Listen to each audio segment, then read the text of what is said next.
ఉండకూడని చాలా ప్రాణులు ఎలా నశిస్తాయి? ఎండగా ఉంది కాబట్టి దోమలు తగ్గుతాయి, లేకపోతే ఇన్ని దోమలు పెరిగిపోతాయి. కాబట్టి గబుక్కుని కోటేశ్వరారు ఎండలా అంత ఎండలుగా ఉన్నాయని ఎండలను అండం ఎందుకంటే 10 మాటలు అన్నాడు. నేను తెల్లబోయా, ఇన్ని మాటలు ఇన్ని ఉపన్యాసాలు చెప్పి నాకు ఈ భావన కలగలేదురా, నువ్వు చెప్పావు ఈ భావన. అందుకే అన్నీ తెలిసిన వాడికి అమావాస్య మరణం, ఏమీ తెలియని వాడికి ఏకాదశి మరణం. ఆ భావన యందు నిలబడడం గొప్ప. 10 మాటలు ఉపన్యాసం చెప్పడం గొప్ప కాదు. మనసు అలా నిలబట్టగలిగితే ఆనాడు దుఃఖమన్న భావన లేనే లేదు. మనసు ఎప్పుడూ ప్రహృష్టముగా అలాగే ఉంటుంది అని శంకర భగవత్పాదులు మనకు అందించినటువంటి ఒక అద్భుతమైనటువంటి సమాధానం. కాబట్టి ఆయన కిం దుఃఖం అసంతోష అని కిం జాడ్యం అని అడిగారు. అడిగి ఆయన అన్నారు పఠతోపి అనభ్యాస. ఎంత అందంగా ఉంటాయో ఆయన చెప్పే జవాబులు. కిం జాడ్యం, జాడ్యం అనగా ఏమి అని అడిగారు. వీడికి జాడ్యం అండి, వీడి జడుడు అంటుంటారు. జాడ్యం అన్న మాటకు అర్థమేమి అంటే శంకరుడు సమాధానం చెప్తున్నారు. పఠతోపి అనభ్యాస. అపి అంటే కూడా అని సంస్కృతంలో. పఠతోపి చదివి కూడా అన్నప్పుడు తెలుసుకుని కూడా అని. చదివే అని మీరు అర్థం తీసుకోకూడదు, తెలుసుకుని కూడా అనభ్యాస.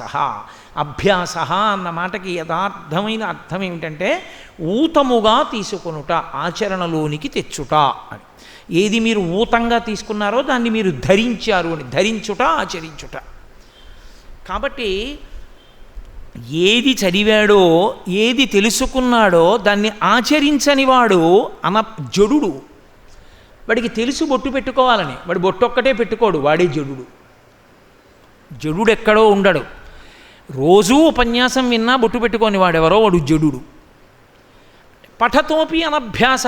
ఎందుకు వింటున్నాడు అంటే వింటాడంతే, ఏది ఆచరించాడు. ఆచరణలోనికి తెచ్చుకోని వాడెవరో వాడే జడుడు. జడత్వం ఉన్నవాడు ఏమవుతాడు? ఆచరణ లేదు కనుక నశించిపోతాడు. లోకంలో అన్నిటికన్నా గొప్పదేదో తెలుసా? ఉపన్యాసం చెప్పడం గొప్ప, ఆచరించడం గొప్ప అంటే నేను ఈ ఉపన్యాసం చెప్పడం కన్నా ఉపన్యాసం మానేసి ఇంటి దగ్గర సహస్ర గాయత్రి చేస్తే అది గొప్ప. నేను ఉన్నమాట ఉన్నట్లు చెప్తున్నాను. ఆచరించుటయే గొప్ప. ఆచరణ చేతనే సార్థకతను పొందుతాడు. ఏది ఆచరించావో అది నిన్ను అనుగ్రహిస్తుంది. నువ్వు అన్నం తిన్నావు, ఆకలి తీరుతుంది. నువ్వు నిద్రపోయావు, బడలిక తీరుతుంది. నువ్వు ఆచరించావు, అభ్యున్నతి పథంలోకి నడుస్తావు. నువ్వు ఆచరించలేదు, అభ్యాసము చేయలేదు, నీవు అసలు అభ్యున్నతి మార్గంలో అడుగు పెట్టడం అనేటటువంటి మాట లేనే లేదు, అసలు ఉండదు. ఎందుకని? ఒకసారి మార్పు అన్న మాటకు అర్థం ఏమిటో తెలుసా? ఇత పూర్వం నువ్వు ఎలా ఉన్నావు సంబంధం ఏం లేదు, అనవసరం, దాని గురించి చర్చ లేదు అసలు. ఇప్పుడు నువ్వు విన్నావు, మారావు, అదొకటే కావాలి. లోకంలో పుట్టుకతోటే అన్నీ తెలుసున్న వాళ్ళే అయితే లోకమంతా సుఖబ్రహ్మలతో నిండిపోతుంది. లోకంలో అందరికీ అన్నీ తెలిసి ఉండవు, తెలియని వాళ్ళే ఉంటారు. కానీ తెలుసుకోవడం ఎంత గొప్పో తెలుసుకున్నది ఆచరించడం అంత గొప్ప. తెలుసుకోవడం కన్నా ఆచరించడం గొప్ప. తెలుసుకుని ఆచరించకపోవడం అనర్థదాయకం, అత్యంత ప్రమాదకరమైనటువంటి లక్షణం. అందుకే ఎప్పుడూ లోకంలో ఇద్దరి గురించి 2 శ్లోకాలు చెప్తారు. ఈ 2 శ్లోకాలు ఈ ఇద్దరు వ్యక్తుల్ని నీ జీవితంలో ఎప్పుడూ జ్ఞాపకం పెట్టుకో. ప్రత్యేకించి ఈ విషయం ఎవరికి చెప్పాలో తెలుసా? పిల్లలకి చెప్పాలి. పెద్దలకు వద్దని నేను అంటలేదు, కానీ పిల్లలకి ప్రధానంగా నేర్చుకోవాలి. ఎందుకంటే అనుష్ఠించవలసినటువంటి అవకాశం ఉన్నవాళ్ళు వాళ్ళు. దుర్యోధనుడు, మహాభారతంలో దుర్యోధనుడు ఒక మాట అన్నాడు. ఆయన దగ్గరికి వెళ్ళి ఋషులందరూ ఆయనకి ధర్మం చెప్పారు. పాడైపోతావయా, ధర్మాన్ని ఆచరించు, బాగుపడతావు. ఎందుకు పెద్దవాడు అన్నగారు ధర్మరాజుతో విరోధిస్తావేంటి? ధర్మంతో వ్యతిరేకించకూడదని ఇన్ని మాటలు చెప్పారు. ఆయన ఏమన్నాడో తెలుసా? జానామి ధర్మన్న చమే ప్రవృత్తి, జానామ్య ధర్మన్న చమే నివృత్తి, కేనాపి దేవేన హృది స్థితేన యథా ప్రవృత్తోస్మి తథా కరోమి అన్నాడు. జానామ్య ధర్మం, నాకు ధర్మం తెలియదు అనుకుంటున్నారా మీరు? నాకు తెలుసు ధర్మం. నేను అన్నీ చదువుకున్నాను, నాకు గురువుగారు చెప్పారు, అన్నీ తెలుసుకున్నాను. నచమే ప్రవృత్తి, నాకు అది ఆచరించాలనిపించదు. జానామ్యధర్మం, అధర్మము కూడా నాకు తెలుసు. ధర్మం ఎలా తెలుసో అధర్మము కూడా నాకు తెలుసు. కానీ నాకు ఆ అధర్మము ఆచరించకుండా ఉందామనిపించదు. ధర్మము తెలుసు, ఆచరించాలనిపించదు. అధర్మము తెలుసు, ఆచరించకుండా ఉందామనిపించదు. అధర్మము ఆచరిద్దామనిపిస్తుంది, ధర్మము ఆచరించవద్దనిపిస్తుంది. అని ఈ తప్పు నాది కాదు. కేనాపి దేవేన హృది స్థితేన, ఇక్కడ ఒక భగవంతుడు ఉన్నాడు కదూ, ఆయన యథాప్రవృత్తోస్మి తథా కరోమి, ఆయన ఎలా నడిపిస్తున్నాడో నేను అలా నడుస్తున్నాను అన్నాడు మెట్ట వేదాంతం. తను పెద్దలు వచ్చి చెప్పినప్పుడు వినడం కాదు, విన్నది ఆచరించడం కాదు, ఈశ్వరుట్ట చెయ్యొద్దన్నట్టు. అందుకు తను చేయట్లేదు. దుర్యోధనుడు సర్వనాశనమైపోవడానికి కారణం ఎక్కడుంది అని అడిగారు. ఈ ఒక్క శ్లోకం నువ్వు జ్ఞాపకం పెట్టుకో అన్నారు పెద్దలు. జానామ్యధర్మం నచమే ప్రవృత్తి, తెలిసి ఆచరించకుండుట, చెయ్యకూడని తెలిసి చేయుచుండుట. ఈ రెండూ నేను చేస్తానని చెప్పిన దుర్యోధనుడి పేరు పెట్టుకున్నవాడు లోకంలో ఎక్కడైనా ఉన్నాడా? ఎవ్వడూ లేడు. ఈ రెండిటినీ పట్టుకున్న దుర్యోధనుడు చిట్ట చివరికి ఏమయ్యాడు? 2 తొడలు విరిగి యుద్ధభూమిలో పడిపోయాడు. చచ్చాడు రామయ్య అన్నారు. ఏమిటి సాధించాడు? ఏమీ సాధించలేదు. నువ్వేమి చదువుకున్నావు కాదు, నువ్వేం తెలుసుకున్నావు కాదు. నువ్వు చదువుకున్న ఒక్క విషయం, నువ్వు నేర్చుకున్న ఒక్క విషయం నువ్వు కానీ ఆచరణలో పెట్టగలిగితే ఆ ఒక్క దాని చేత నువ్వు అభ్యున్నతి పథంలోకి నడిచి వెళ్ళిపోతావు. అదొక్కటే చేయకపోతే, ఆచరించకపోతే వాడు జడుడు, వాడి ఎందుకు ప్రతిస్పందన లేదు. వింటాడంతే, చదువుతాడంతే. ఎందుకు పనికొస్తాయి? ఇవన్నీ చదవడానికి, ఇంకొకటికి చెప్పడానికి పనికొస్తాయి. తను ఏమీ పాటించడు. పరోపదేశ వేళాయాం సర్వే వ్యాసపరాశరాహ, ఇంకొకటికి చెప్పమంటే ప్రతివాడు వ్యాసుడు పరాశరుడే. నాలాగా ఆచరించమంటే ఒక్కటి ఆచరించేది లేదు. సంధ్యావందనం చేయడు, తల్లికి తద్దినం పెట్టడు, తండ్రికి తద్దినం పెట్టడు, ఒక్కరోజు సూర్యభగవానుడి వంక తిరిగి నమస్కారం చేసేది ఉండదు, ఒక్కరోజు ఇన్ని పువ్వులు తీసి పరమేశ్వరుడి పాదముల మీద అర్చించేది ఉండదు, ఒక్క అక్షయ తృతీయ నాడు బతికున్నంత కాలం కొన్ని కోట్లు తినేశావు, ఒక్క నీటి కుండ దానం చేసినది ఉండదు. ఎందుకు బతికాడు? అర్థం లేదు. తెలుసుకోడా? అన్నీ వింటాడు, చేయడం ఒక్కటి చేయడు. వాడే జడుడు. దుర్యోధనుడు సర్వనాశనం అయిపోవడానికి కారణమంతా ఎక్కడున్నది? దుర్యోధనుడు సర్వనాశనం అవ్వడానికి కారణం తెలుసుకుని ఆచరించకపోవడంలోనే ఉన్నది. నువ్వు ఎన్ని తెలుసుకున్నావు, నువ్వు ఇతరులకు ఎన్ని చెప్తూ ఉంటావు కాదు, నువ్వు అందులో ఎన్ని ఆచరిస్తూ ఉంటావు. ఇది ఒక్కటి నువ్వు ఆచరించినది ఏది నాకు చెప్పు. మీ ఆచరణ ఏమి అని అడుగుతారు. అందుకే ఆచారకాండ అని వచ్చింది వేదంలో. మీరు ఇది ఆచరించవలసి ఉంటుంది అని. ఏది మీరు ఆచరిస్తారో దాని వలన మీ మనసుకి అటువంటి పవిత్రత కలుగుతుంది. ఒక పోలీస్ కానిస్టేబుల్ ఉన్నాడనుకోండి, కాకి బట్టలు వేసుకోకుండా ప్యాంటు షర్టు వేసుకొని నిలబడితే ట్రాఫిక్ కంట్రోల్ చేయలేడు ఆయన. ఎందుకు వేసుకుంటాడు? అది వేసుకున్నప్పుడు ఆయన ఏ రాగద్వేషాలు లేకుండా ఇలా చెయ్యెత్తితే 10 మంది బతకాలి, ఇలా అంటే 10 మంది బతకాలి, అందుకోసం నించున్నాడు ఆయన. ఆయన ఇలా చెయ్యి పెడితే నా అంతట వాణ్ణి నేను ఇలా అన్నాడు, ఆయన బేసిక్ ఎంత, నా బేసిక్ ఎంత, నన్ను ఆపడం ఏమిటని నువ్వు అనుకోకూడదు. నువ్వు బతకడానికి చెయ్యడ్డు పెట్టాడు. నిన్ను వెళ్ళమంటే నువ్వు బతకడానికి ఇప్పుడు వెళ్ళమన్నాడు. అది నువ్వు అర్థం చేసుకోవడంలో నీ సంస్కారం ఉంది. అలా ఆ పవిత్రతకి కట్టుపడతానని చెప్పడానికి అతను ఒక యూనిఫారం వేసుకుంటాడు. ఒక గోరు చుట్టూ అవలీలగా కోసేయగలిగిన డాక్టరు ఒక గ్రీన్ సూట్ వేసుకుని, గ్లోవ్స్ వేసుకుని ఆపరేషన్ థియేటర్లోకి ఎడతాడు. ఏం యూనిఫామ్ వేసుకోకపోతే ఆయన చేయలేడా? ఒక పవిత్రత, ఆచరణ.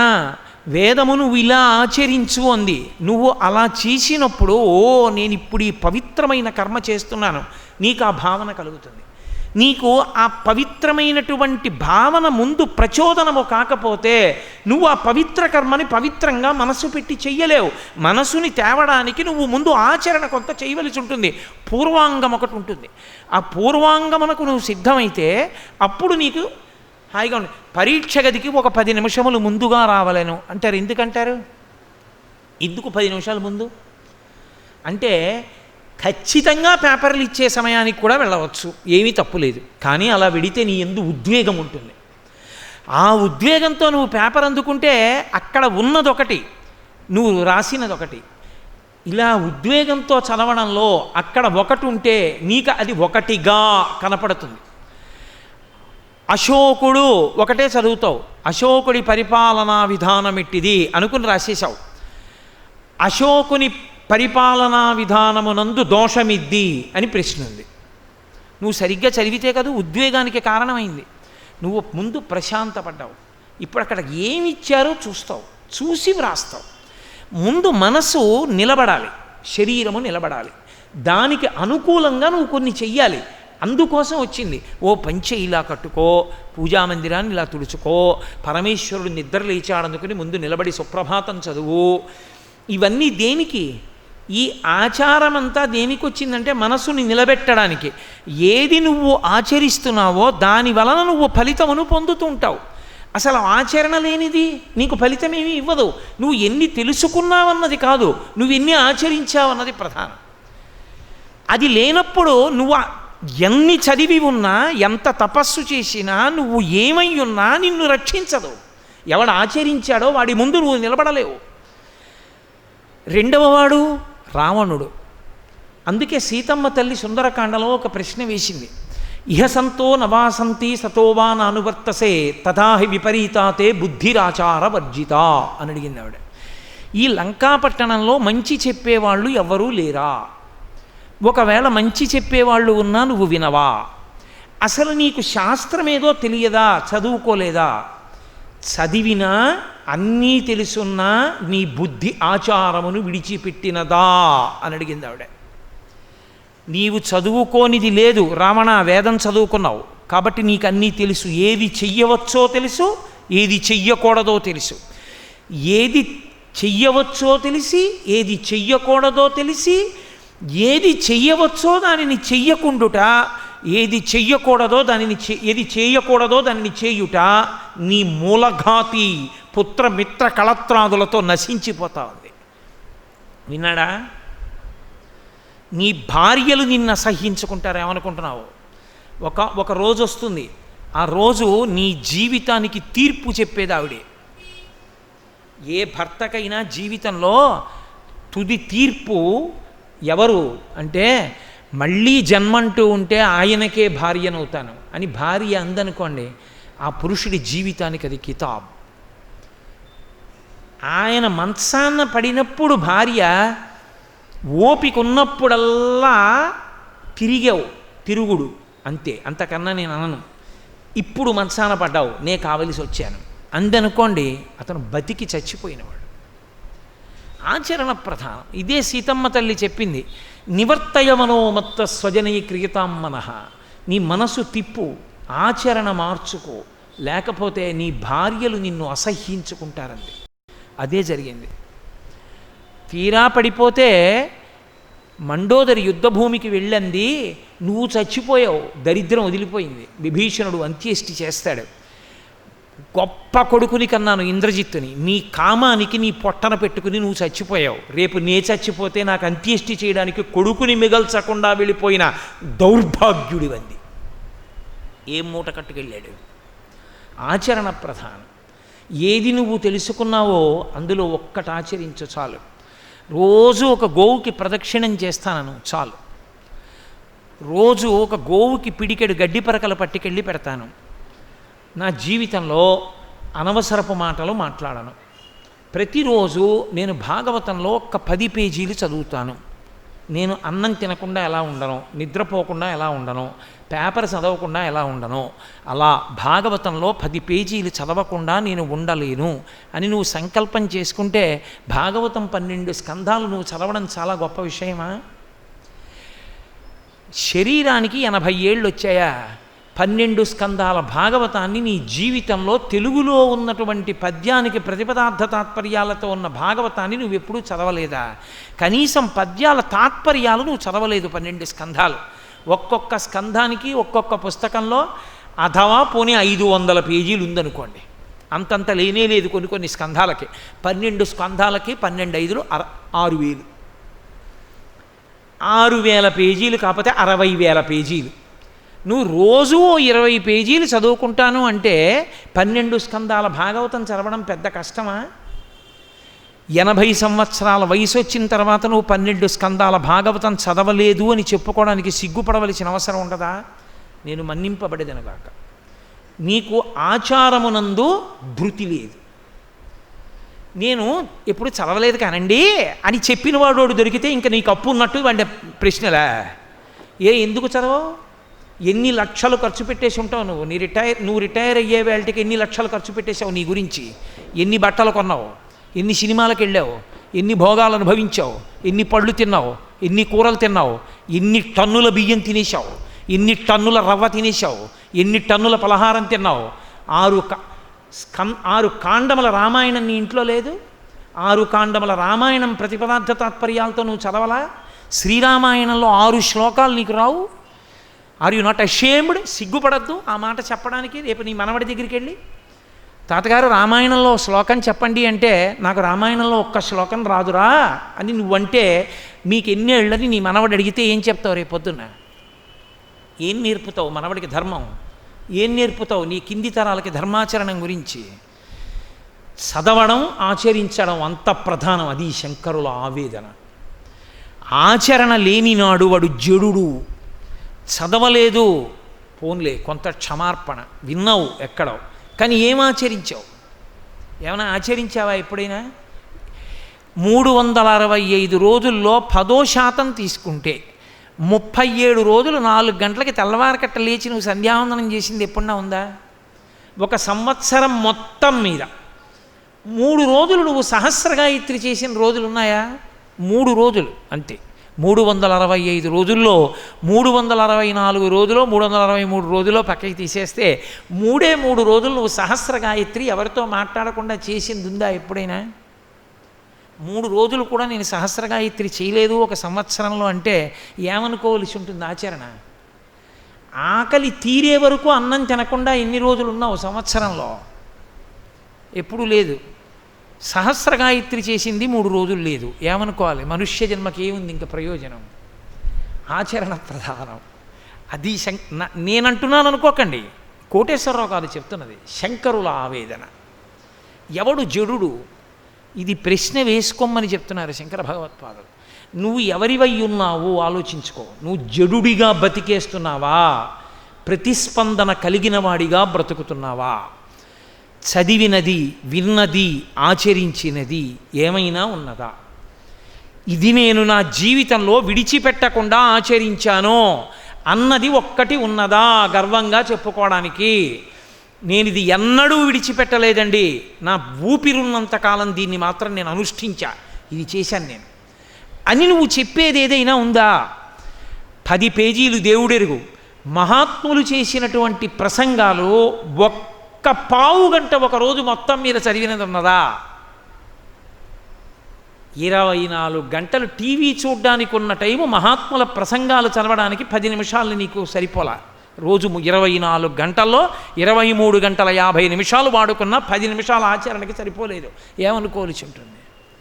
ఒక్కనాడు ఓ గోవుకి ప్రదక్షిణం చేయలే, ఒక్కనాడు ఒక గోవుకి గ్రాసం పెట్టలా, ఒక్కనాడు ఒక గోవు దగ్గరికి వెళ్ళి నమస్కరించలా, ఒక్కనాడు ప్రయత్నపూర్వకంగా డబ్బులు పోతే పోయాయని చెప్పి వెళ్ళి ఒక క్షేత్రంలో నువ్వు 7 రోజులు నివాసం ఉండి ప్రతిరోజు నదీ స్నానం చేసి దేవాలయానికి వెళ్ళి పరమేశ్వరుణ్ణి సేవించి ఏ ఇతర కార్యక్రమం లేకుండా భగవంతుణ్ణి సేవించడమే నీ ధ్యేయంగా ఒక 7 రోజులు గడిపింది లేదు.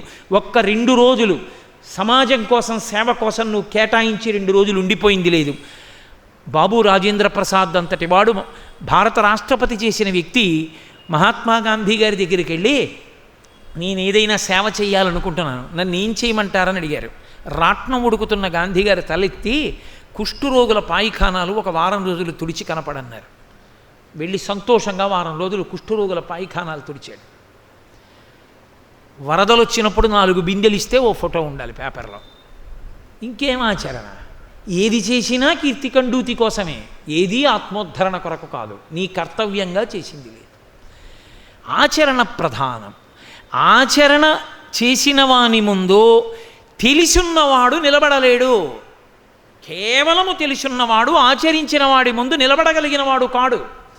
ఎవడికి అన్నీ తెలుసో వాడు కాదు గొప్పవాడు, ఎవడు ఆచరించాడో వాడు గొప్పవాడు. వాడు సమున్నతమైనటువంటి స్థితిని చేరుకుంటాడు. ఎవడు అన్నీ తెలుసు కానీ ఆచరించలేదో వాడు ఆచరించిన వాడి స్థాయిని పొందలేడు. ఎప్పుడూ అంతే, లోకంలో అంతే మర్యాద. ఎందుకని అంటే వీడు జడుడై ఉన్నాడు, ఆయన చైతన్యమై కలిగినటువంటి జీవి అయి ఉన్నాడు. అదే రావణాసురుడికి రామచంద్రమూర్తికి తేడా, అదే రావణాసురుడికి సీతమ్మ తల్లికి తేడా. రామచంద్రమూర్తి తపస్సు చేశారు అని ఎక్కడ రామాయణంలో లేదు. ఎక్కడికో అరణ్యాలకు వెళ్ళిపోయారు, లేకపోతే పర్వత శిఖరాలు ఎక్కారు, పంచాగ్నిహోత్రముల మధ్య కూర్చుని ఆయన తపస్సు చేశారు, చతుర్ముఖ బ్రహ్మగారు ఆయనకి ప్రత్యక్షం అయ్యారని రామాయణంలో నేను ఎక్కడా చదవలేదు. రావణాసురుడు తపస్సు చేశాడు, రావణాసురుడు వేదం చదువుకున్నాడు, రావణాసురుడు కాంచనలంకాధిపతి అయ్యాడు. రామచంద్రమూర్తి చేసింది ఏమిటో తెలుసా? ఆచరణ విడిచిపెట్టకుండా ఉండడమే. ఆయన ఆచరణ విడిచిపెట్టలేదు. దండకారణ్యంలోకి వెళ్ళిపోయిన తర్వాత ఆయన అగ్నిహోత్రం చేశాడో చేయలేదో ఎవరు చూసి వచ్చాడు?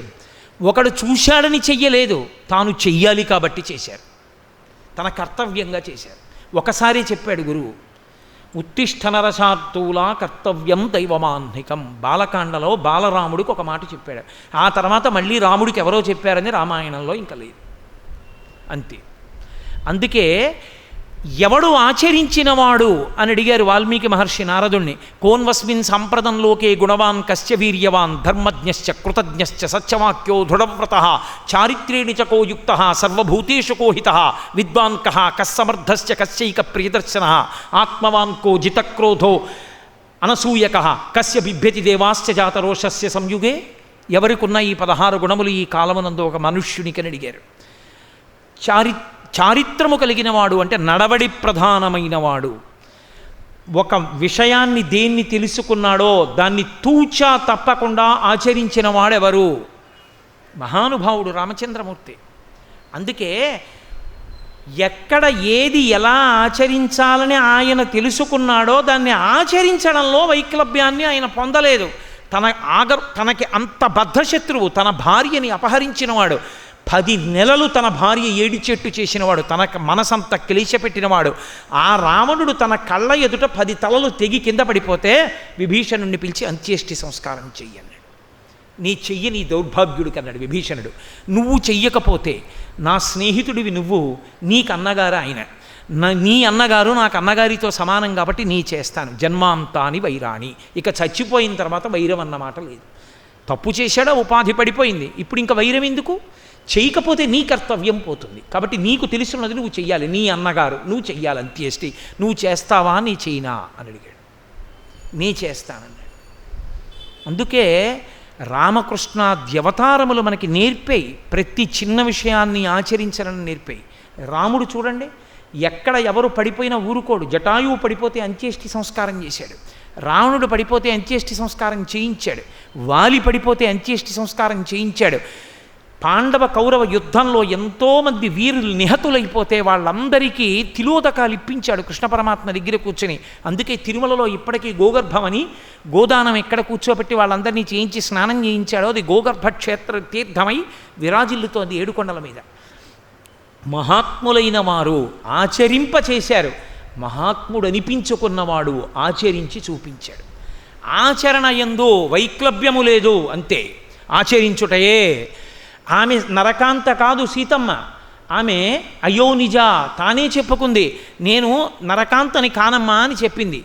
ఎవరితో? సాక్షాత్తు అనసూయతో చెప్పింది. సమాద్వానత వర్షాహం రఘవస్య నికేతని, నేను రామచంద్రమూర్తి యొక్క అంతఃపురంలో 12 సంవత్సరముల పైచిలకు భుంచ్వాం అనుషాన్ భోగాన్ అంది. మనుష్యులు అనుభవించే భోగాలు అనుభవించానంది. అదేమిటి? ఆవిడ మనిషి కాదా? కాదు. ఆమె నరకాంత కాదు, అయోనిజ. కానీ నరకాంతగా ప్రవర్తించింది. ప్రవర్తించినందుకు పాతివ్రత్యానికి అలాగే నిలబడింది. ఆవిడ ఆచరణ అంతే. అంత కష్టంలో ఉంది. స్వామి హనుమ వెళ్ళారు. అమ్మా ఎందుకమ్మా అంత ఏడుస్తావు? క్షిప్రం ద్రక్షసి వైదేహి రామం ప్రస్రవణే గిరవు. నిన్ను ఇప్పుడే తీసుకెళ్ళి సమర్పించేస్తానమ్మా రామచంద్రమూర్తి దగ్గర. కాబట్టి వచ్చి నా భుజాల మీద కూర్చో, మహానుభావుడు నాగరాజస్య మూర్ధని, ఇంద్రుడు శతక్రతుమివాసీనం నాగరాజస్య మూర్ధని, 100 క్రతువులు చేసి ఇంద్రుడు ఐరావతం మీద ఎలా కూర్చుంటాడో అలా ప్రస్రవణ పర్వత శిఖరముల మీద కూర్చున్న రామచంద్రమూర్తి పాదాల విందముల యందు నిన్ను సమర్పించి కృతకృత్యుడనవుతానమ్మా, వచ్చిన భుజం మీద కూర్చో అన్నారు. అది కూడా ఎలా? తల్లి నేనేమి రావణ బుద్ధితో పిలవట్లేదమ్మా, నిన్ను పిలిచినప్పుడు కూర్చోమ్మని. నిన్ను ఎలా ఇస్తానో తెలుసా రామచంద్రమూర్తికి? హవ్యంహుతమివానవా, అగ్నిహోత్రమనందు హవిస్సు వేస్తే పవిత్రంగా అగ్ని ఎలా పట్టుకెడుతుందో నిన్ను అలా తీసుకెడతానన్నారు. అది హనుమంటే. ఆవిడ పక్కున నవ్వి, నువ్వే ఇంతున్నావా? సూర్యే చాస్తం గతే రాత్రౌ దేహం సంక్షిప్య మారుతి వృషదంచకమాత్రసన్ బభూవా అద్భుత దర్శన. నువ్వే పిల్లంతున్నావు, నీకో ఇంత భుజం, ఆ భుజం మీద నీ కూర్చోనా? కోతి బుద్ధి పోగొట్టుకున్నావు కావంది. అమ్మమ్మ ఎంత మాట అన్నావమ్మా, హనుమంటే ఇంతే అనుకున్నావా? చూడన్నారంతే. మేరుమందర సంకాశౌ బభౌ దీప్తానల ప్రభ గ్రత వ్యవతస్తే చా సీతాయా వనరోత్తమ. మేరు పర్వత శిఖరములంతా పెరిగిపోయి అమ్మ ఇప్పుడు చూసావుగా నా స్వరూపాన్ని, ఇప్పుడు తీసుకెడతానన్నారు. ఆ తల్లి ఎన్నో కారణాలు చెప్పో కారణం చెప్పింది. భర్తుభక్తిం పురస్కృత్య రామదన్యస్య వానర నస్పృశామి శరీరంతో పుంసో వానర పుంగవ. హనుమన్నారమ్మా, ఏమి గొప్ప మాటమ్మా. యుక్తరూపం తయాదేవి భాషితం శుభదర్శనం సదృశం స్త్రీస్వరూపస్య సాధ్వీ వినయస్య చ. అమ్మ మహాపతివ్రతమమ్మ. తెలిసి స్పృహలో ఉండగా రామచంద్రమూర్తిని తప్ప అన్యపురుషుడిని ముట్టుకోను. మరి నిన్ను ఎత్తుకొచ్చినప్పుడు రావణుడు అంటావేమో, రావణుడు నన్ను అపహరించి తెచ్చినప్పుడు నాకు స్పృహ లేదు, హారామ హా లక్ష్మణ అంటుండగా ఈ శరీరాన్ని ఎత్తుకొచ్చాడు తప్ప స్పృహలో ఉండి అన్యపురుషుల్ని ముట్టుకోను. నువ్వు ఎంత నా కొడుకు లాంటి వాడివైనా. రాముడే రావాలి, రావణుణ్ణి చంపాలి, నన్ను తీసుకెళ్ళాలి, అప్పుడు వస్తాను. లేకపోతే రాముడి కీర్తికి కళంకం. రాముడు లేనప్పుడు రావణుడు ఎత్తుకెళ్ళాడు, రావణుడు అంతఃపురంలో ఉన్నప్పుడు హనుమెత్తుకెళ్ళి రాముడికి ఇచ్చారంటారు. రేపు రాముడికి కీర్తి ఎక్కడి నుంచి వస్తుంది? రాముడి కీర్తి కోసం నేను రానంది. అది ఆవిడ పాతివ్రత్యం, అది ఆవిడ చారిత్రం. ఆచారమునకు నిలబడడం గొప్ప. ఒక్క మాటే అన్నాడు జనకుడు, పతివ్రత మహాభాగా ఛాయేవాను గతా సదా అన్నాడు. ఈమె పతివ్రత, నిన్ను అనుసరిస్తుందన్నాడు. మహాతల్లి అలా అనుసరించింది. ఆమె తలుచుకుంటే చంపేయగలదు, కానీ తన భర్త చంపాలి. పాతివ్రత్యమన్న ధర్మమునకు కట్టుబడిపోయిందంతే. ఆచరణ, నీకేది తెలుసు కాదు, నువ్వు ఏది ఆచరించావో అది ప్రధానం. ఆచరణ కోసం ప్రాణాలే వదిలిపెట్టేస్తానన్న మహాపురుషుడు పుట్టిన గడ్డ ఇది.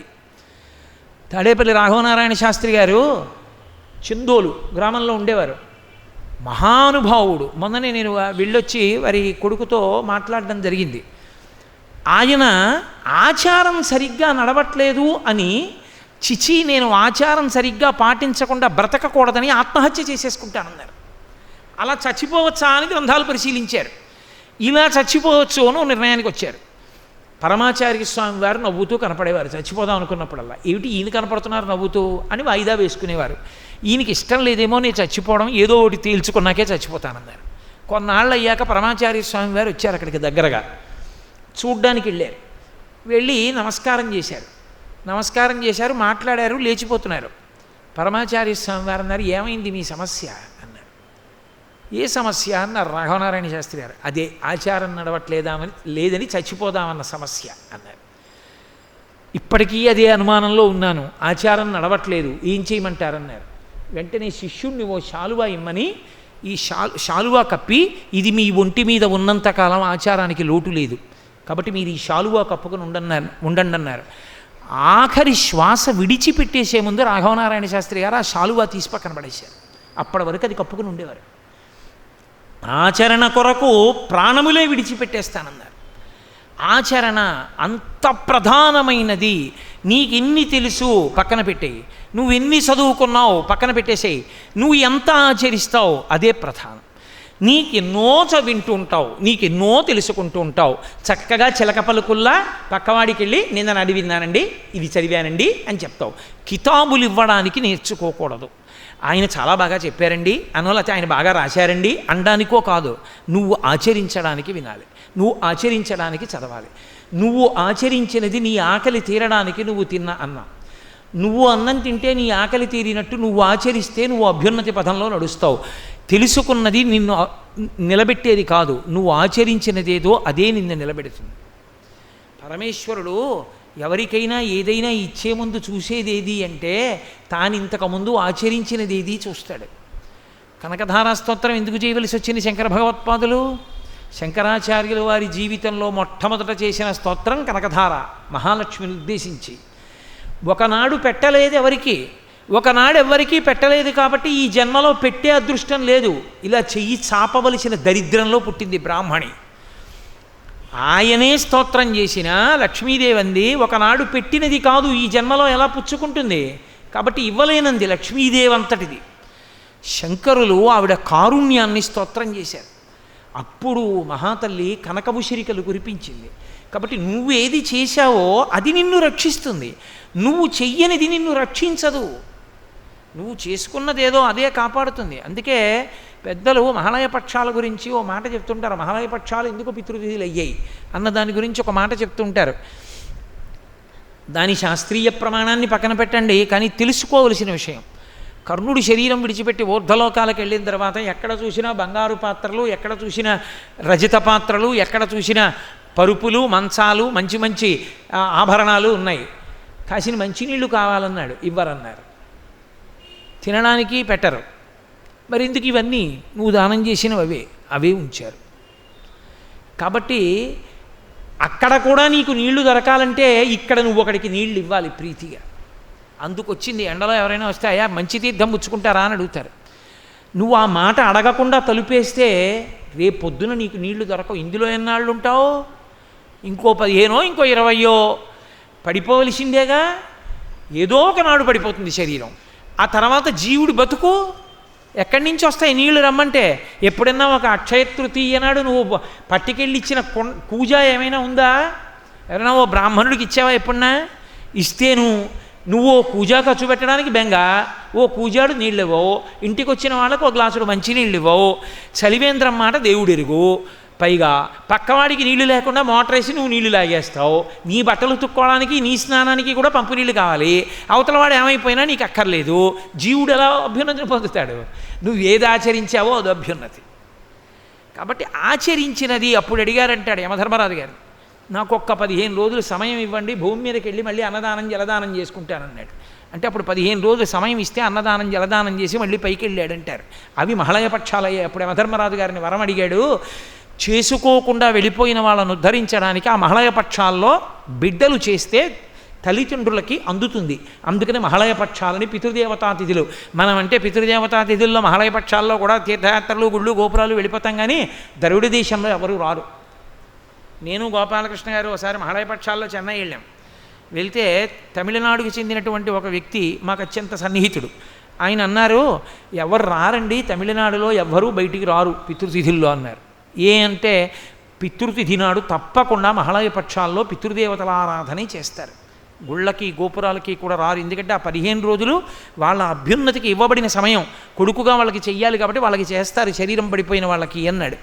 కాబట్టి నువ్వేది ఆచరించావో అదే నిన్ను రక్షిస్తుంది. నువ్వు ఆచరించనిది నిన్ను రక్షించేది కాదు, అది రక్షించదు. జీవుడు ఎప్పుడూ ఇక్కడ ఉండడు. అందుకే శంకరాచార్యుల వారు భజగోవిందంలో ప్రశ్న వేశారు, నువ్వుటో పెద్ద దీంతోనే ఉండిపోతాను, దీంతో ఉండిపోతాను అనుకుంటున్నావేమో, అలా ఉండే అవకాశం ఏమి ఉండదు. అలా నిజమైతే కస్యత్వం, ఎవరు నువ్వు? కక్కుతయాయాత. కోటేశ్వరారు ఎక్కడి నుంచి వచ్చారు? భాస్కర్ నగర్ మా ఇంటి నుంచి వచ్చానండి. భాస్కర్ నగర్కి ఎప్పుడు వచ్చారు? అక్కడ ఫ్లాట్ కొనుక్కున్నాక, కొనుక్కోకముందు కొనుక్కున్న తర్వాత ఎక్కడి నుంచి ఆ ఇంట్లోకి వచ్చారు? ఆ ముందు సందులో ఫ్లాట్లో ఉండేవాడిని. ఆ ఫ్లాట్లో ఉండకముందు పెద్దాపురంలో ఉండేవాడిని. పెద్దాపురానికి ముందు విశాఖపట్నంలో ఉండేవాడిని. విశాఖపట్నానికి ముందు ఏమో ఏలూరులో పుట్టి చదువుకున్నాను. ఏలూరులో పుట్టకముందు ఏమో మా అమ్మ కడుపులోంచి పుట్టడం వరకు తెలుసు. ఈ యాత్రలో మరి మీ అమ్మ కడుపులోంచి బయటికి వచ్చావంటే మీ అమ్మ కడుపులోకి కూడా ఎక్కడి నుంచో వచ్చావుగా. ఎక్కడి నుంచి వచ్చావు? ఎక్కడి నుంచో వచ్చావు, ఎక్కడికో వెడతావు. దేహి పుట్టుచున్ చచ్చుటు నుండి చూచెదరు, తా చావకమానుడు వారి భంగి ఈ చచ్చిన వానికి ఎచ్చెదరు, ఎచ్చట నుండి వచ్చే నచ్చటికి పోవుట నైజము ప్రాణికోటికి. ఎక్కడి నుంచో వచ్చావు కాబట్టి ఎక్కడికో వెళ్ళిపోతావు. అప్పుడు ఇక్కడికి వచ్చి వెళ్ళావు కాబట్టి ఇక్కడికి నిన్ను మనుష్యుడిగా పంపిస్తే నువ్వేం చేశావని అడిగేవాడు వాడు ఉన్నాడుగా. వాడు అడిగాడు, బేవుతుందండి అవన్నీ అడిగేవాడు లేడు. సరే, వేదాంతంలో ఒక మాట చెప్తారు, పుట్టుంది, ఇద్దరు అలా పెడుతున్నారు. ఒకడు అన్నాడు పుట్టలో పాము లేదు, నేను పుట్టెక్కి దిగుతానన్నాడు. రెండోవాడు అన్నాడు, పుట్టలో పాము ఉందో లేదో నేను ఎక్కి దిగను, నేను కొంచెం దూరమైనా అలాగే పెడతానన్నాడు. ఎవరినా పిలిచి అడిగాడు, పుట్టలో పాము ఉందా అన్నాడు. ఏమని నేను ఎప్పుడు చూడలేదంటే పుట్టలోంచి పాము రావడం అన్నాడు ఆయన. చెప్తున్నాడు కదా, ఎందుకు నీకు బెంగ, రా ఎక్కి దిగుదాం అన్నాడు.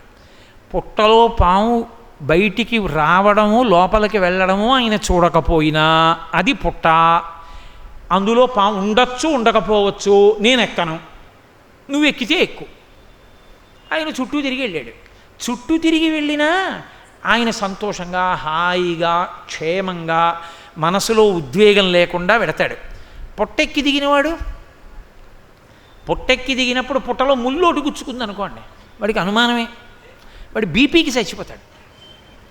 అంటే పొట్ట ఎక్కానరా ఏదో అరికాళ్ళు గుచ్చుకుంది కరిచే ఉంటుందని, ఎవడెక్కమన్నాడు నిన్ను? ఉందా లేదా పక్కన పెట్టి పునర్జన్మ, పోని ఉందనే నమ్మాలి సనాతన ధర్మంలో, అంతే. ఉంది కూడా నమ్మడం ఏంటి, ఉండి తీరింది. పరమాచార్య స్వామి వారి దగ్గరికి ఓ పశ్చిమ దేశాల నుంచి ఓ యువత వచ్చింది. ఆయన దక్షిణ దేశంలో సంచారంలో ఉన్నారు. ఉంటే ఓ యువత వచ్చింది, మీ సనాతన ధర్మం అంతా పునర్జన్మ సిద్ధాంతం మీద ఆధారపడినదా లేదా? అవును, ఆధారపడింది. జీవుడు పునర్జన్మ పొందుతాడనడానికి మీరు నాకు సాక్ష్యం చూపిస్తారా అంది. ఆయన నవ్వారు. చెప్తారా అంది ఆవిడ. ఆయన నవ్వి అన్నారు, ఈ ముందు సందులో మెటర్నిటీ హాస్పిటల్ ఒకటి ఉంది, ప్రసూతి వైద్యశాల, అందులో 8 గదులు ఉన్నాయి. ఇవాళ నువ్వు అక్కడికి వెళ్ళు, రేపు మధ్యాహ్నం నా దగ్గరికి రా, ఏ ఏ గదిలో ఎవరెవరు పుట్టారో రాసుకురా అన్నారు. నేను అడిగిన దానికి మీరు చెప్పేదానికి సంబంధం ఏమిటండి, రాసుకురా చెప్తానన్నారు. ఆవిడ వెళ్ళి వచ్చింది. మధ్యాహ్నం ఏమైందన్నారు, 8 గదులు ఉన్నాయి, 3 ఏసీ గదులు, 2 డీలక్స్ గదులు, 3 సామాన్యమైన గదులు, ఓ వరండా. ఇందులో 3 ఏసీ గదుల్లో ఫలానా ఐశ్వర్యవంతులకి 3 కొడుకులు పుట్టారు. డీలక్స్ గదుల్లో 2 ఆడపిల్లలు ఓ కొడుకు పుట్టారు.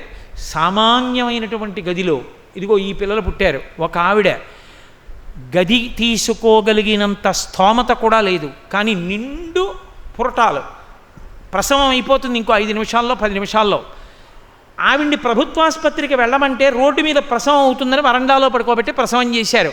ఆవిడ కడుపున ఓ కొడుకు పుట్టాడు. పరమాచార్య స్వామి వారు నమ్మి అన్నారు, అంటే ఏసీ గదుల్లో పుట్టినవాడు పుడుతూనే కోట్లకి వారసుడా? అవును. డీలక్స్ గదుల్లో పుట్టినటువంటి వాడు కొన్ని లక్షలకి వారసుడా? అవును. సామాన్య గదుల్లో పుట్టినవాడు సంపాదించుకుని తినగలిగినంత వరకే? అవును. వరండాలో పుట్టినవారు ఆ 11 రోజులు పథ్యానికి కూడా లేని స్త్రీ, అవునా? అవును. అందరూ ఏసీ గదుల్లో ఎందుకు పుట్టలేదు అన్నారు. ఆవిడ కాళ్ళ మీద పడిపోయింది. నాకు అర్థమైంది, చేసుకున్న దాన్ని బట్టి పుట్టారు. ఏసీ గదిలో కోటీశ్వరుడికి పుట్టాడంటే గతంలో చేసింది ఉంది, అందుకని పుడుతూ ఐశ్వర్యవంతుడు. ఇప్పుడు నాకు అర్థమైందండి, నువ్వు ఏది చేశావు దాన్ని బట్టి నీకు ఉత్తర జన్మల్లో జీవుడు ఉద్ధరింపబడతాడు. యద్భ్రూభంగా ప్రమాణం స్థిరచర రచనాతాళతం జే మురారే వేదాంతా తత్వచింతాంబరభిదురసి యత్పాద చిహ్నైత్తరంతి భోగోపోద్ఘాతకైలీచులికిత భగవత్వైశ్వరూప్యానుభావ సానశ్రీ అస్పృణీతాం అమృతలహరిధీలంఘనీయై అపాంగై అంటారు పరాశర భట్టర్లు శ్రీగుణరత్నకోశంలో. చేసుకున్న దాన్ని బట్టి అమ్మవారు పునర్జన్మయందు ఐశ్వర్యాన్ని ఇస్తుంది. ఒకడికి పెట్టినవాడైతే ఈ జన్మలో పెట్టేవాడు అవుతాడు, ఒకడికి పెట్టనివాడు చెయ్యి జాపవలసిన వాడు అవుతాడు. శంకరాచార్యుల వారి మొట్టమొదటి స్తోత్రమే ఈ కర్మ సిద్ధాంతం మీద. చేసుకోని బ్రాహ్మణి పెట్టగలిగినది కాలేదు, మళ్ళీ అమ్మవారి అనుగ్రహం వల్ల బంగారు ఉసిరికలు కురిశాయి శంకరాచార్యుల వారి స్తోత్రానికి. కాబట్టి నువ్వు ఏది తెలుసుకున్నావు అన్నదానికన్నా నువ్వు ఎంత ఆచరిస్తావన్నది ప్రధానం. తెలుసుకుని ఆచరించని వాడు జడుడు. కాబట్టి ఎవరు జడుడు అంటే పఠతోపి అనభ్యాస, చదివి కూడా తెలుసుకుని కూడా ఎవడు అభ్యసించడో ఎవడు ఆచరించడో వాడే జడుడు శంకరాచార్యుల వారు నిర్ధారిస్తున్నారు. కాబట్టి ఇప్పుడు ఈ విషయాన్ని మనం బాగా తెలుసుకుని ఉన్నప్పుడు మనం ప్రశ్నోత్తర రత్నమాలిక శంకర భగవత్పాదులు దేని కొరకు ఇచ్చింది? ప్రశ్నోత్తర రత్నమాలిక పారాయణ గ్రంథము కాదు. నేను కనకధారా స్తోత్రం చదువుకుంటానండి, మహిషాసుర మర్దని స్తోత్రం చదువుతానండి, లేకపోతే ఏదో ప్రాతస్మరామి స్తోత్రం చదువుతానండి, అలాగే ప్రశ్నోత్తర రత్నమాలిక కూడా పారాయణ చేస్తానండి, 5 పైసలు ఉపయోగం లేదు. నీకేమిటి వస్తుంది? ప్రశ్న జవాబు చదువుకుంటే ఏమొస్తుంది నీకు? ప్రశ్నకి జవాబు తెలుసుకుని ఆ జవాబు యొక్క వైశిష్ట్యాన్ని తెలుసుకుని నువ్వు ఆచరిస్తే వస్తుంది. లేకపోతే ప్రవచనం ఎందుకు? ప్రశ్నోత్తర రత్నమాలిక మీద అది రత్నమాలిక అని శంకరులు ఎందుకన్నారు? నువ్వు ధరించి ఉండు. మాలిక ధరిస్తారు, మాలిక మెడలో వేసుకుంటారు, ధరింపబడి ఉంటుంది. ధరించుట అంటే నాలుక యందుండుట, మనసు యందుండుట, ధారణ యందుండుట, కంటకతమగుట, హృదయగతమగుట. అప్పుడు నీకు ఆచరణలోకి వస్తుంది. ఆచరణలోకి వచ్చింది నీ అభ్యున్నతికి కారకం అవుతుంది. అంటే శంకరులు ప్రశ్నోత్తర రత్నమాలిక ఇచ్చిన ప్రధాన ఉద్దేశ్యం ఎక్కడుంది అంటే జాతి జడత్వమును పొందరాదు, అది ఆయన కోరిక. అందుకే ఈ జడత్వం పోవడానికే పరదేవతని, ఈ జడత్వం పోవడానికే స్వామి హనుమని ఆరాధన చేస్తారు. బుద్ధిర్యశో బలం ధైర్యం నిర్భయత్వం అరోగత అజాడ్యం. హనుమని ఆరాధన చేస్తే జాడ్యం పోతుంది. ఎందుకో తెలుసా? హనుమ ఒక్కరే, మీరు ఎప్పుడైనా పరిశీలించండి, ఆయనకున్నంత బలం ఉన్నవాడు మీకు కనపడ్డం, ఆయనకున్నంత బుద్ధి బలం ఉన్నవాడు మీకు కనపడడం, ఆయనకున్నంత మనోబలం జవం ఉన్నవాడు మీకు కనపడ్డం. ఇంత బలం ఉన్నవారు, ఇంత నవవ్యాకరణ పండితుడు, ఇంత బుద్ధిమతాం వరిష్ఠుడు, ఇంత గొప్ప మనోజవం ఉన్నవారు, ఇంతటి మారుతతుల్య వేగుడు తన జీవితంలో తన కొరకని చేసుకున్నది ఒక్కటి లేదు. తన కొరకని సమయాన్ని ఆయన ఖర్చు పెట్టినది ఒక్కటి లేదు. అలాగని ఆయన ఏమీ చెయ్యకుండా ఉండిపోయిన ఒక్క నిమిషం ఉండదు. ఎప్పుడు ఈ పని ఆ పని అని ఉండదు, ఒక పని చేస్తూ ఉంటారు ఆయన. అందుకే మీరు చూడండి, రామచంద్రమూర్తి పాదాల దగ్గర ఇలా కూర్చుని ఉంటారు. ఒక గడుసు మాట చెప్తుంటారు లోకంలో. రామాయణంలో రామచంద్రమూర్తికి పట్టాభిషేకం అవగానే అందరూ అన్ని పనులు వాటా తీసేసుకున్నారు. హనుమ వంక చూసి రామచంద్రమూర్తి అన్నారు, హనుమ ఇంకా మీరేం చేస్తారన్నారు. అంటే హనుమ అన్నారు, ప్రభు, మహారాజు ఆవలించినప్పుడు తానే చిటిక వేసుకోకూడదు, అందుకని మీకు ఆవలింత వస్తే నేను చిటిక వేస్తానన్నారు. పోనీ ఆ పనే చెయ్యి అన్నారు. కాబట్టి పడక గదిలోకి వెళ్ళినా హనుమ వెళ్ళేవారు. పెడితే సీతమ్మ తల్లి అడిగింది ఒకసారి, ఇదేం అఘాయిత్యమయ్యా, ఆయన పడుకోవడానికి వచ్చినా నువ్వు వస్తానమ్మా, అయ్యవారికి ఆవలింత వస్తే నేను చిటిక ఇయ్యద్దు అని, నీకు నేను మినహాయింపు ఇచ్చాను, నువ్వు వెళ్ళి హాయిగా ఉండు అంటే వెళ్ళేవారు అని.